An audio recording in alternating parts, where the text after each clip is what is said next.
안녕하세요 여러분. 오늘은 동아시아사 41번째 시간으로 중화인민공화국의 수립과 반공체제의 확대에 대해서 살펴보겠습니다.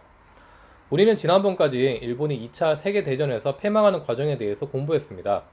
그러면 일본에 맞서 같이 항전하던 중국 국민당과 공산당은 이제 일본이 떠났으니 어떤 모습을 보일까요? 오늘은 그 모습에 대해서 알아보겠습니다. 자, 당시 상황을 보면 사실 태평양 전쟁에서 일본이 점점 불리해질수록 당시 국민당과 공산당은 일본이 떠난 뒤를 생각하고 있었습니다. 그들은 혹시나 모를 내전에 대비해서 조금이라도 일본의 점령지를 다시 탈환해야겠다고 생각하고 있었습니다. 이에 국민당과 공산당은 계속해서 일본의 점령지 확보를 놓고 서로 경쟁하고 있었는데, 문제는 서로 겹치다 보니까 점령지 각지에서 국민당과 공산당은 충돌하고 있었다는 점입니다.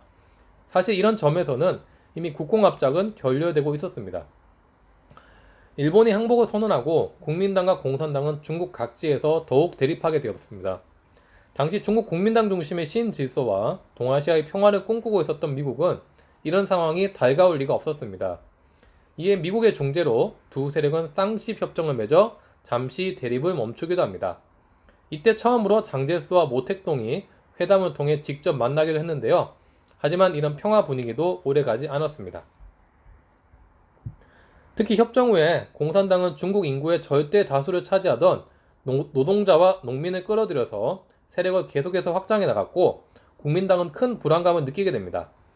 결국 국민당은 전쟁을 선포하고 국공내전은 1949년까지 진행되게 되었습니다. 처음 상황은 국민당에게 유리했습니다.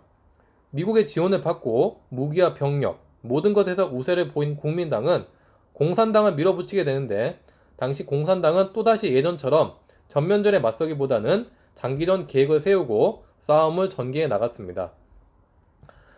하지만 시간이 갈수록 전황은 공산당에게 유리해져 갔습니다. 당시 국민당은 소수의 권력자와 자본가에게 많은 경제적 이익을 주고 부정부패가 매우 심했던 반면에, 공산당은 해방군마다 농민에게 소작료를 감면하고 토지를 분배하는 등 적극적인 사회주의 정책을 시행해서 농민들에게 큰 환심을 사게 됩니다. 특히 당시 국민당은 막대한 전쟁 물자를 사들이느라 돈을 너무 많이 찍어내서 화폐 가치는 크게 하락하였습니다. 이는 자연스럽게 물가 폭등으로 이어져서 서민의 삶을 엉망으로 만들었는데요. 사진의 자료는 1937년에 소 한 마리를 살 수 있었던 가격이 1945년에는 계란 2개, 49년에는 종이 한 장을 살 수 있을 정도였습니다. 지금 소 한 마리 가격과 종이 한 장 가격을 생각해보면 되겠죠. 그만큼 물가는 엉망이 되었고 국민당에 대한 민심은 악화되었습니다.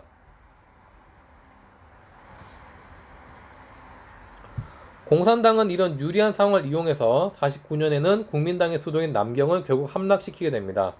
당시 궁지에 몰린 장제스와 국민당 세력은 타이완으로 옮겨서 중화민국을 세우게 되죠. 이 국가가 현재의 타이완으로 현재까지 이어지고 있습니다. 반면 대륙에서는 중국 공산당이 중화인민공화국을 수립하게 되었습니다. 자, 이어서 한국의 상황을 보겠습니다. 1950년 당시 미국의 국무부 장관이 에치슨 라인이란 것을 발표하는데, 여기에서는 미국의 극동 방어선으로 일본, 필리핀이 포함되었지만 한국, 타이완은 제외되었습니다. 이후 에치슨은 본인이 왜 그런 발표를 했는지 생각이 잘 안 날 정도로 당시 발표는 아무 생각이 없었지만, 남침 기회를 호시탐탐 노리고 있던 북한은 이 기회를 남한을 점령할 좋은 찬스라고 생각했습니다. 특히 당시 북한은 소련으로부터 막대한 물자를 지원받아 이미 전력에서 남한을 압도하고 있었고, 마침 중국도 중화인민공화국이 세워진 터라서 후방도 든든했습니다. 결국 북한은 50년 6월 25일 남침을 시작합니다. 당시 남한은 전쟁 준비가 제대로 되어 있지 않았고 3일 만에 서울이 함락되는 등 어려움을 겪었습니다. 그런데 북한의 예상을 깨고 미국의 주도로 국제연합군, 즉 유엔군이 조직되어서 한국 전쟁에 참여하게 됩니다. 당시 미국은 한국마저 공산화될 경우 일본까지 위험해진다고 판단했던 것 같습니다. 특히 유엔군의 메가더는 인천 상륙 작전 등으로 북한을 몰아붙여서 국군 및 유엔군은 순식간에 압록강 유역까지 북진에 성공했습니다. 하지만 이때 중국 공산당, 즉 중공군이 참전하게 됩니다. 중국 역시 북한이 남한에게 넘어갈 경우 중국의 안전도 위협받는다고 생각했던 것 같습니다. 강대국들의 이런 참전은 마치 한국전쟁을 3차 세계대전에 방불케 할 정도였는데요. 전쟁은 장기화 양상을 띠게 되었고 결국 두 세력 간에는 휴전협상이 진행되어서 1953년 휴전협정이 체결되었습니다. 당시 미국은 이제 더 이상의 동아시아 공산화를 막고 반공 세력을 구축하는 데 힘을 쓰게 됩니다.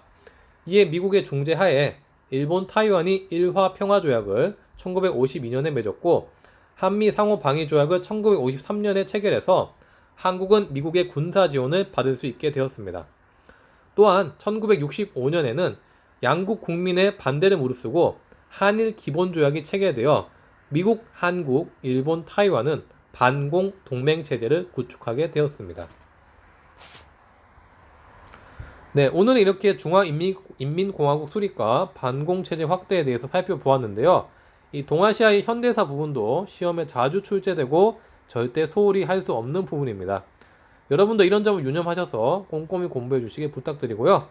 오늘 공부한 내용 중에서 중화인민공화국 수립 과정과 한국전쟁이 동아시아 반공체제 구축에 끼친 영향에 대해서 잘 정리해 두시기 바라겠습니다.